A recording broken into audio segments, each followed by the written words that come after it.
bürümüş, sis bürümüş dağları. Yağmur muydu, boran mıydı bilmedim. Alabaşlı mor koyunlu davarı. Sürü müydü, kervan mıydı bilmedim. Alabaşlı mor koyunlu davarı. Sürü müydü, kervan mıydı bilmedim. İlk görüşüm vatanımın yadını, canım yadını. Anladım ki bulamadım tadını. Orak çalar dirgen sallar kadını. Savurdu bu harman mıydı bilmedim. Orak çalar dirgen sallar kadını. Savurdu bu harman mıydı bilmedim.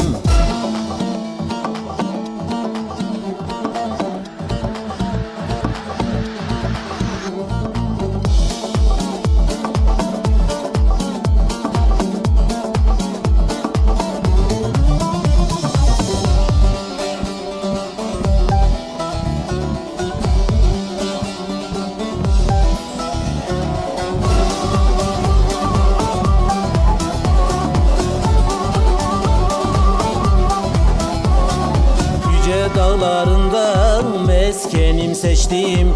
Nice yollarını çiğnedim geçtim. Yüzün kuyu yattım, suyunu içtim. Kuyu muydu, pınar mıydı bilmedim. Yüzün kuyu yattım, suyunu içtim. Kuyu muydu, pınar mıydı bilmedim.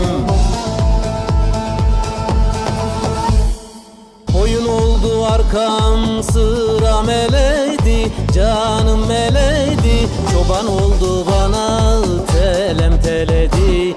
Dallar açıp dulda gölge eyledi. Selvi miydi, çınar mıydı bilmedim.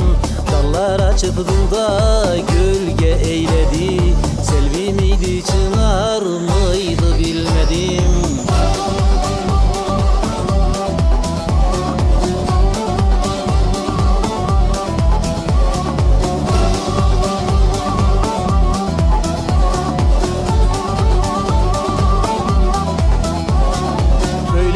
Gurbetin eline düştüm, haldan bilmeyenin diline düştüm. Leyli yandım, aşkın çölüne düştüm. Yanar mıydı, söner miydi bilmedim. Leyli yandım, aşkın çölüne düştüm. Yanar mıydı, söner miydi bilmedim. Hayli zaman sonra yurduma döndüm, yurduma döndüm. Ataşım savruldu, küllenip söndüm. Mazlum hali garip bir ağıt duydum.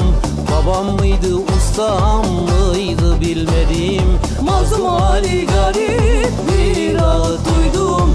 Anam mıydı, babam